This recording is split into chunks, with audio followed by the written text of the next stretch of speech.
नमस्कार बच्चों, आपका स्वागत है आपके इस YouTube channel AK study point पर। तो कल मैंने आपको प्रश्नावली के 0.2 का क्लास 10th का प्रश्नावली के 0.2 का पहला सवाल और दूसरा सवाल हमने आपको कराया था, उसको जाके आप अच्छे से देख लीजिएगा। और आज मैं आपको उसका तीसरा सवाल आपको बताऊंगा, जिसमें क्या लिखा है देखिएगा। अभाज्य गुणनखंड विधि द्वारा निम्नलिखित पूर्णांकों के HCF और LCM ज्ञात कीजिएगा। तो HCF और LCM ज्ञात करने का दो विध होता है। पहला होता है भाग विधि, दूसरा होता है गुणनखंड विधि, जिसमें इसने क्या बोला, अभाज्य गुणनखंड, मतलब हमें गुणनखंड विधि लगाना है। तो चलिएगा देखिएगा, आपको क्या पूछा है, HCF आपसे पूछा है LCM। तो सबसे पहले हम इसका अभाज्य गुणनखंड निकालें। देखिए यहाँ पे 12 लिखा है, तो 12 का जब हम गुणनखंड करेंगे, देखिएगा 12 को जब हम गुणनखंड करेंगे अभाज्य गुणनखंड, तो 2 से कटेगा 2 छंग 12 हो जाएगा, फिर 2 से कटेगा 2 तिहाई 6 हो गया, और 3 से कटेगा 3 एकम 3 हो गया। तो इसके अभाज्य गुणनखंड में हमें क्या क्या मिला, 2 मिला, इंटू 2 मिला, इंटू 3 मिला। ये आपका क्या हो गया, 12 का गुणनखंड हो गया। फिर आपको देखो लिखा है 15 लिखा है। इसी तरह जब 15 का अभाज्य गुणनखंड करोगे तो कितना आएगा, 3 इंटू 5 आएगा। और जब 21 का आप करोगे तो 7 इंटू जो है आपका जो है 3 इंटू 7 आएगा। ये आपका अभाज्य गुणनखंड आएगा। अब देखिएगा हमें पहला क्या निकालना है, HCF निकालना है। तो कल वाले वीडियो में हमने आपको बताया था HCF क्या होता है, जो सब में कॉमन हो, जो है सब में पाया जाए, कॉमन हो। तो यहाँ देखिएगा ऊपर 2 लिखा है, 2 आपको कहीं नहीं दिखाई दे रहा, छोड़ देंगे। फिर देखो 3 लिखा है, एक बार 3, यहाँ भी एक बार, यहाँ भी एक बार, हमें 3 प्राप्त हुआ। हम एक ही लाइन देखेंगे, अगर कोई संख्या एक लाइन में नहीं हुआ तो वैसे वो सबसे बाहर हो जाए, क्योंकि हमें क्या लेना है, कॉमन लेना है। तो जो संख्या एक में ना मिले वो किसी में नहीं मिलेगा। तो केवल, और वैसे भी आप चेक कर लो, देखो 5 यहाँ पे है, ऊपर 5 नहीं है, नीचे 5 नहीं है, 7 यहाँ पर है, ऊपर नहीं है, तो केवल 3 है जो तीनों में है। और जो जितनी संख्या दिया रहा है जो सब में कॉमन होता है वही HCF कहलाता है। तो HCF हमारा 3 आ गया। अब बात करते हैं LCM का। तो LCM देखिए, जो सब में दिया रहता है वो तो लेते ही लेते हैं, और जो बचा होता है वो भी ले लेते हैं। तो देखिएगा LCM में देखेंगे ज्यादा बार कौन आया, देखो 2 बार आया, नीचे नहीं है लेकिन फिर भी हम लेंगे। तो 2 इंटू 2 हो गया। फिर देखो 3 ऊपर एक बार आया, सब में 3 ले लिए। अब देखो ऊपर और कुछ नहीं बचा है। अब सेकंड लाइन में आएंगे, देखो 3 तो हम ले चुके हैं, तो बचा कौन है, 5, तो यहाँ 5 ले लेंगे। फिर देखिए यहाँ 3 तो ले चुके हैं, बचा कौन है, 7, तो यहाँ 7 ले लेंगे। तो उम्मीद है आपको समझ में आया होगा लेना कैसे लिया जाता है कॉमन। अब देखो इसका गुणा कराते हैं, 2 दूना 4, 4 तिहाई 12, 12 पंचे 60, और 60 का जब हम 7 में गुणा करेंगे भैया, तो देखो 7 का 0 में गुणा करो, 0 आएगा, और 7 छंग 42। तो हमारा कितना आंसर आया, 742 जो है आपका जो है 420 क्या आया, आपका आंसर आया। तो हमारा HCF 3 आया, और LCM कितना आया, 420 आया। तो उम्मीद है आपको समझ में आया होगा। अब चलेंगे हम इसका सेकंड क्वेश्चन, देखिएगा यहीं बगल में आपका सेकंड नंबर, आपका सेकंड। तो देखिएगा सेकंड कितना लिखा है, 17, 23, 29 लिखा है। तो यहाँ देखिए 17 स्वयं अभाज्य गुणनखंड है, तो 17 लिख सकते हैं 1 गुणे 17, और 23 को लिख सकते हैं 1 गुणे 23, और 29 को लिख सकते हैं 1 गुणे 29। तो देखिएगा हम यहाँ पे आपका HCF बताएंगे।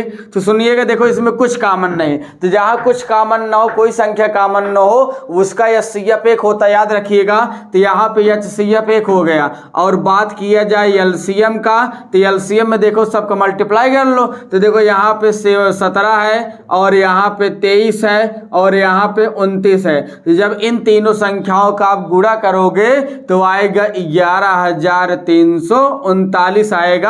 तो ये आपका क्या आ गया, आंसर आ गया। तो चलिएगा, हमने 2 सवाल आपको बताया, दोनों आप स्क्रीनशॉट ले लीजिए, फिर मैं आपको तीसरा सवाल बताता हूं। तो चलिएगा देखिएगा, 2 सवाल तो हमने आपको बता दिया। अब इसका थर्ड देखिएगा, तीसरा क्वेश्चन क्या कह रहा है। तो देखो तीसरा क्वेश्चन हमारा जो लिखा है, तीसरा हमारा लिखा है 8, 9, कामा 25। तो 8 का जब आप गुणनखंड करोगे 2 गुणे 2 गुणे 2 आए, देखो कैसे आएगा। तो 8 का आप गुणनखंड करो, 2 से कटेगा तो 2 चौक 8 आ गया, फिर 2 से काटेंगे 2 दूना 4 हो गया, फिर 2 से काटेंगे 2 एक कम 2, तो हम देखिए 2 हमारा 3 बार आया, तो हमने 2 3 बार लिख लिया। इसी तरह जब 9 का आप गुणनखंड करोगे तो 3 गुणे 3 आएगा, और जब आप 25 का अभाज्य गुणनखंड करोगे तो 5 गुणे 5 आएगा। ये आपका हमने अभाज्य गुणनखंड लिख लिया। अब हमें इसमें 2 चीज बताना है, HCF। तो देखो HCF अभी हमने क्या बताया, देखो इसमें कुछ नहीं कॉमन दिखाई दे रहा है, तो जब कुछ का कोई संख्या कॉमन ना हो तो उसका HCF 1 होता है, तो HCF 1 ले लेंगे। अब बात आता है LCM का, तो LCM तो सब लेते हैं। तो देखिए ऊपर क्या है, 2 गुणे 2 गुणे 2 ऊपर मिलेगा, फिर देखो यहाँ पे 3 है तो 3 इंटू 3 मिलेगा, फिर देखो 5 है तो 5 इंटू 5, सभी संख्या इसलिए ले लिए क्योंकि कुछ भी इसमें कॉमन नहीं है। तो चलिए गुणा कराते हैं। देखो 2 दूना 4, 4 दूना 8, 8 तिरिक 24, 24 तिरिंगे 72, 72 पंचे 360, और 360 पंचे होगा 1800। आप गुणा करके चेक कर लीजिएगा। तो आपका हमने तीसरा सवाल बता दिया, आप इसका स्क्रीनशॉट ले लीजिए। उम्मीद है आपने सेकंड सवाल जो है, जो इसके पहले हमने तीसरा सवाल बताया था उसको आपने देखा होगा, अच्छे से स्क्रीनशॉट ले लिया होगा। तो चलिएगा अब हम आपको चौथा सवाल बताते हैं। देखिए क्या लिया, HCF 306 कामा 657 का 9 दिया हमें। HCF मतलब है ये मासा दिया है, और LCM हमें बोला ज्ञात कीजिए। तो देखिएगा हमें HCF दिया है 9 और LCM आपको ज्ञात करना है। हमने आपको एक फार्मूला बताया था कि HCF गुणे LCM बराबर होता है 2 संख्याओं का गुणनफल। कल हम आपको वीडियो में इस फार्मूले को बताया थे कि 2 संख्याओं का गुणनफल। तो जब आपको इस टाइप का सवाल आ जाए जिसमें आपको HCF या LCM में कोई एक चीज दिया हो या दोनों संख्या दिया हो, देखो इसमें 4 बनेगा। HCF LCM 2 ये हो गए, 2 संख्या, 2 यहाँ से 2 यहाँ 4, चारों में जब कोई भी 3 चीज आपको दिया हो, चौथा चीज आपसे पूछे तो आप यही फार्मूला लगा दीजिएगा। इस पे बहुविकल्पी बनता है। अभी जब आपका चैप्टर समाप्त हो जाएगा तो आपको बहुविकल्पी कराएंगे, लगभग 30-35 सवाल कराएंगे, जिसमें से आपको बोर्ड परीक्षा में 100% पूरा बहुविकल्पी फंसेगा। पहले चैप्टर उससे बाहर एक नहीं जाएगा। तो चलिएगा देखो HCF कितना दिया है 9, तो HCF के नीचे हम 9 लिख देते हैं, गुणे LCM भैया हमको ज्ञात करना है बेटा, बराबर 2 संख्याओं के गुणनफल। पहली संख्या हमारा है 306 गुणे, और दूसरी संख्या हमारा लिखा है 657 लिखा है। तो हम करते क्या, देखिए 9 गुणम है, तो गुणा जब पक्षांतर होता भैया तो गुणा किस में जाता है, भाग में जाता है। तो यहाँ 306 गुणे 657 बटे में क्या आ गया आपका 9 आ गया। तो चलिएगा 9 से हम भाग देते हैं, तो 9 से भाग दोगे 9 से 63 हो गया, 65 में 63 गए, आपका 2 बचा, बगल में 7 27, 9 तिरिक 27। तो यहाँ से हमारा जो LCM निकल के आया कितना आया, 306 गुणे 73 आया। अब आप यहाँ पे क्या कर लीजिए, इसका मल्टीप्लाई कर लीजिए। तो चलिए इसका गुणा कर लेते हैं। तो 306 का गुणा करेंगे 73 में, तो देखिएगा 6 का 18 हासिल लगा 1, 3 का 0 में गुणा करो 0, 1 हासिल जोड़ोगे 18 हो गया, 3 3 9। अब देखो 7 6 42, यहाँ भी 4 आ जाए क्योंकि 0 है, 7 3 21। आप इसको जोड़ लीजिए, 8 2 1 3, 9 4 13 3 हासिल लगा 1 1 1 2, तो आ गया 22,338। इसका क्या आ गया बेटा, आंसर आ गया। तो उम्मीद है आपको समझ में आया होगा। आप इसको क्या करिए, अच्छे से स्क्रीनशॉट ले लीजिए। तो चलिए उम्मीद है आपने इसके पहले वाला सवाल को अच्छे समझा होगा और स्क्रीनशॉट ले लिया होगा। तो चलिएगा यहाँ देखिएगा इसका नेक्स्ट क्वेश्चन, 5वां क्वेश्चन क्या बोला है, जांच कीजिए क्या किसी प्राकृतिक संख्या n के लिए, नेचुरल संख्या n के लिए 6 पावर n, मतलब n के स्थान जब नेचुरल नंबर आप रखोगे 1 रखोगे, 2 रखोगे, 3 रखोगे, 4 ऐसे रखोगे, तो बोला अंक 0 पर समाप्त हो सकता है। आपसे पूछा है क्या, जब हम n के स्थान पे 6 पावर n में जब n के स्थान पे 1 रखेंगे, 2 रखेंगे, 3 रखेंगे, तो क्या वो कभी 0 पर समाप्त हो सकता, नहीं हो सकता। सकता है, ये आपसे पूछा है। तो चलिएगा पहले सबसे पहले हम यहाँ जानेंगे कोई भी संख्या 0 पर समाप्त कब होता है या 0 पर समाप्त होने के लिए उसमें शर्त क्या होता है। चलिए देखिएगा, जैसे मान लेते हैं कोई संख्या ले लो, 10 ले लो, 10 ले लिए, जिसमें 0 पर समाप्त होने मतलब इसका लास्ट वाला अंक 0 आना चाहिए। तो 10 का जब अभाज्य गुणनखंड आप करोगे तो देखो 2 आएगा और क्या आएगा, 5 आएगा। तो 10 के अभाज्य गुणनखंड में 2 और 5 आया, तो मतलब यहां से यह बात समझ में आया कि किसी भी संख्या को 0 पर समाप्त होने के लिए उसके अभाज्य गुणनखंड में 2 और 5 अवश्य आने चाहिए, जरूर आने चाहिए। अगर किसी संख्या के जो है अभाज्य गुणनखंड में अगर 2 और 5 नहीं आ रहा है भैया बाबू, तो कभी भी 0 पर समाप्त नहीं होगा। तो चलिएगा, तो हम आपको देखेंगे भाई यहाँ पे हमारा जो हमें दिया है 6 पावर n दिया है, तो हम देखिएगा जब 6 का गुणनखंड करेंगे तो क्या आएगा, 2 गुणे 3 आएगा और पावर क्या हो जाएगा n। तो देखिएगा जब हम 6 का अभाज्य गुणनखंड किए तो 2 गुणे 3 आया, तो यहाँ पे इसके 6 पावर n के अभाज्य गुणनखंड में 2 तो आया परंतु 5 नहीं आया, इसलिए संख्या कभी भी 0 पर समाप्त नहीं होगा। लेकिन चलिए इसको हम स्टेटमेंट के रूप में कैसे व्यक्त करते हैं, क्या लिखेंगे सुनना, लिखेंगे चूंकि किसी संख्या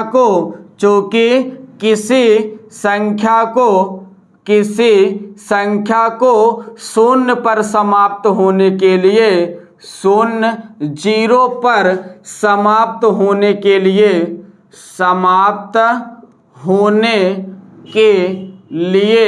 उसके अभाज्य गुणनखंड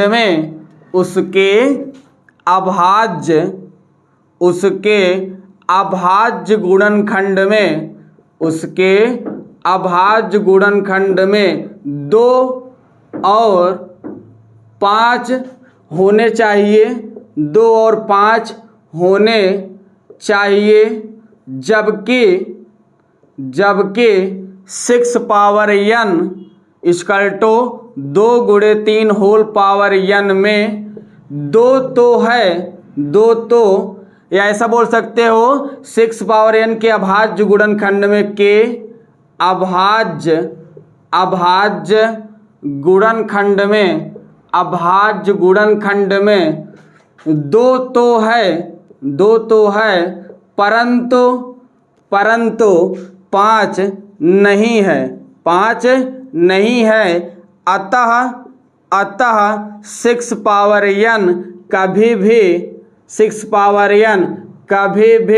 0 पर समाप्त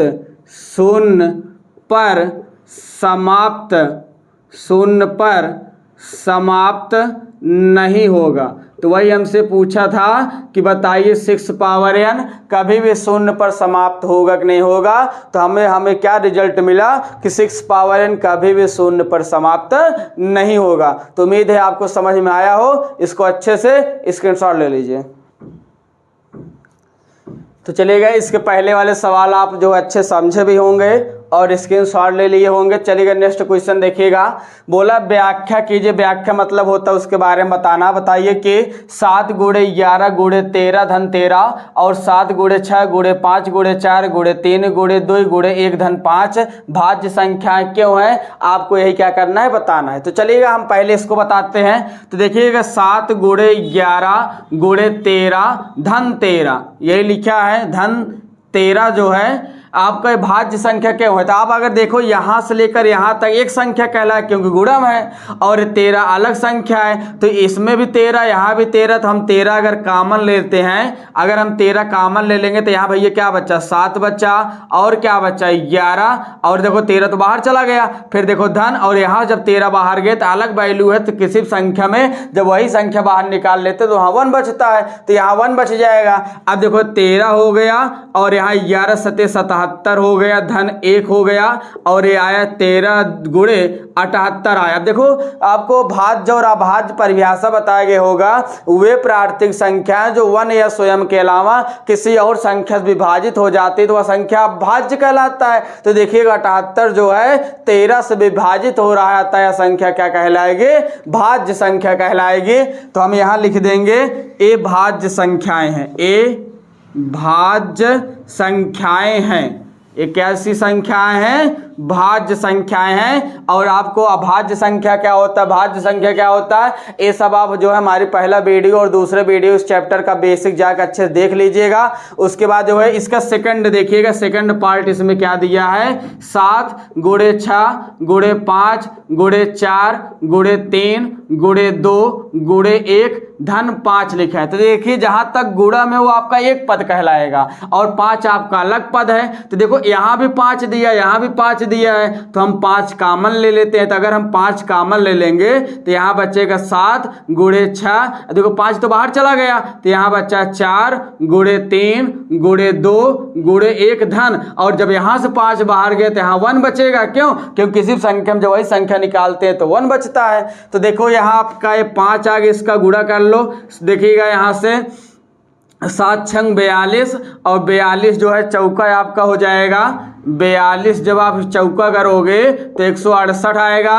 अब 168 का आप 3 में गुणा करोगे तो आ जाएगा 8 3 24 हासिल लगा 2, 6 3 18 2 20 हासिल लगा 2, 3 2 504 और 504 जब दूना करोगे तो 1000 आपका 8 आ जाएगा, धन 1 हो जाएगा, यहाँ वाला 1 आ गया। तो यहाँ 5 गुणे 1009 हो गया।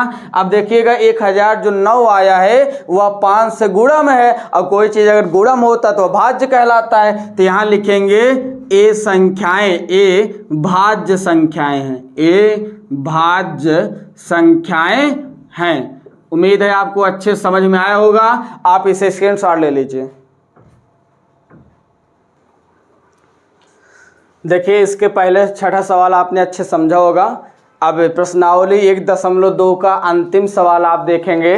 क्या लिखा है, किसी खेल के मैदान के चारों ओर एक वृत्ताकार पथ है। खेल का मैदान है जिसके चारों तरफ क्या है, कैसा पथ है, वृत्ताकार पथ है। पथ मतलब होता रास्ता, मतलब ऐसे चारों तरफ वृत्ताकार रास्ता है। बोला इस मैदान का एक पूरा चक्कर लगाने में, जो मैदान है इसका एक चक्कर लगाने में सोनिया को 18 मिनट लगता है। देखो जैसे मान लेते हैं ऐसे एक वृत्ताकार, ऐसे वृत्त बना है, ऐसे वृत्ताकार एक पथ है जहां पे यहाँ पे मान लो सोनिया खड़ी है और इसका एक चक्कर मतलब यहीं से चलना प्रारंभ करेगा, फिर यहीं पे आग रुक जाएगा तो एक चक्कर हो जाएगा।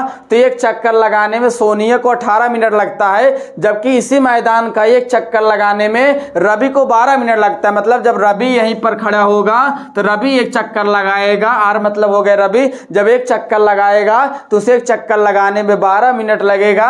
फिर बोला है कि मान लीजिए वे दोनों एक ही स्थान पर एक ही समय में चलना प्रारंभ करते हैं। तो दोनों एक ही स्थान पर खड़े हैं और एक ही दिशा में और एक ही समय पर चलना प्रारंभ करते हैं, तो कितने समय बाद वे पुनः प्रारंभिक स्थान मिलेंगे। पुनः प्रारंभिक स्थान मतलब होता है बेटा जहां से चलना प्रारंभ किए वहीं पर आके दोनों मिल जाए ना। तो कितने समय बाद दोनों मिलेंगे। देखो जब ऐसे सवाल आए कितने समय में, कम से कम समय में आके दोनों मिलेंगे, तो ऐसे सवाल में आप एलसीएम निकाला करिए। तो ध्यान दीजिएगा, तो यहां पे हम क्या लिखेंगे, सोनिया द्वारा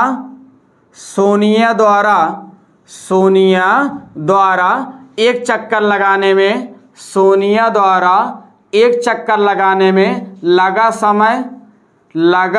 समय। तो सोनिया द्वारा एक चक्कर लगाने में कितना समय लगा, तो आप कहेंगे 18 मिनट लगा।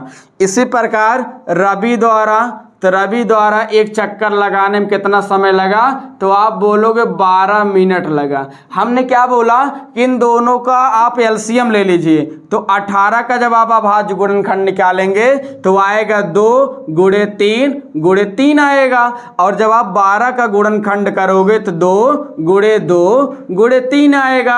आप निकाल चेक कर लीजिएगा। तो देखिएगा एलसीएम जब निकालते हैं तो एलसीएम में हमने कहा कि जो दोनों कॉमन है उसे भी लेते हैं और जो बचा हुआ कहा रहता है उसे भी लेते हैं। तो यहाँ देखो 2 ऊपर एक बार आया, नीचे 2 बार आया है, तो हम ज्यादा बार लेंगे तो ज्यादा बार वाले में कम वाला अपने आप आ जाएगा। फिर देखो ऊपर 3 2 बार आए, नीचे 1 बार, तो हमने बोला एलसीएम में ज्यादा बार ले लो। तब देखो हम गुणा करेंगे, 2 दूना 4, 4 तियाए 12, 12 तियाए 36, तो हमारा एलसीएम 36 आया। तो हम क्या लिखेंगे, अतः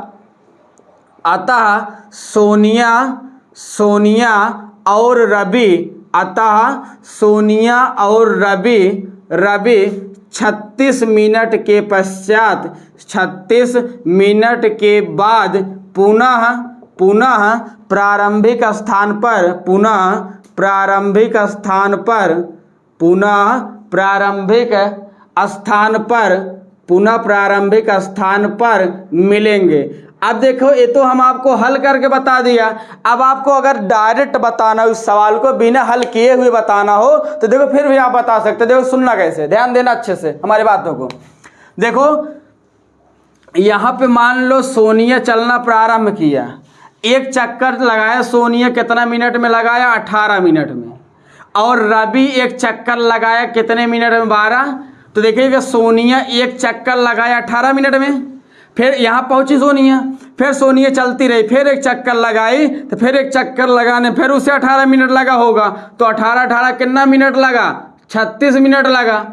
और आपका 18 मिनट जब आपने किया तो कितना मिनट हुआ? 36 मिनट हुआ। और जब रवि देखिए, रवि एक चक्कर लगाया 12 मिनट, फिर रवि दूसरा चक्कर लगाया होगा फिर 12 मिनट, फिर रवि तीसरा चक्कर लगाया होगा फिर 12 मिनट, तो ये भी 36 मिनट में। तो देखिए सोनिया 36 मिनट में जो 2 चक्कर लगाया और रवि 36 मिनट 3 चक्कर लगाए। तो यहाँ ये बात नहीं रखा गया कौन कितना चक्कर लगाया, यहाँ यह बात रखा गया कितने समय के पश्चात दोनों एक ही स्थान मिलेंगे। तो सोनिया 2 चक्कर लगाने बाद भी यहीं खड़ी रहेगी और रवि 3 चक्कर लगाने फिर यहीं पहुंचेगा। तो 36 मिनट बाद दोनों एक ही स्थान पर मिलेंगे। तो हम बिना सवाल हल किए, बिना पेन चलाए डायरेक्ट भी पता लगा सकते हैं कि दोनों कितने समय के पश्चात एक ही स्थान पर मिलेंगे। तो चलेगा, आप इसको अच्छे से स्क्रीनशॉट ले लीजिएगा। उम्मीद है आपको समझ में आ रहा होगा हमारा पूरा पढ़ाया हुआ मैथ। आप जो है प्ले लिस्ट में जाके आप मैथ को अच्छे से देखिएगा, वहां से पहला चैप्टर बेसिक शुरू से पढ़ाया जा रहा है और इसी चैनल पे आपको फिजिक्स भी पढ़ाया जा रहा है, वहां भी आप अच्छे से जाके देख लीजिए और ये दोनों सब्जेक्ट आप अच्छे से तैयार कर सकते हैं। अगर आपको हमारा वीडियो अच्छा लगा हो, समझ में आया हो, तो इसे लाइक शेयर और सब्सक्राइब करिएगा और आपका प्यार देने के लिए धन्यवाद।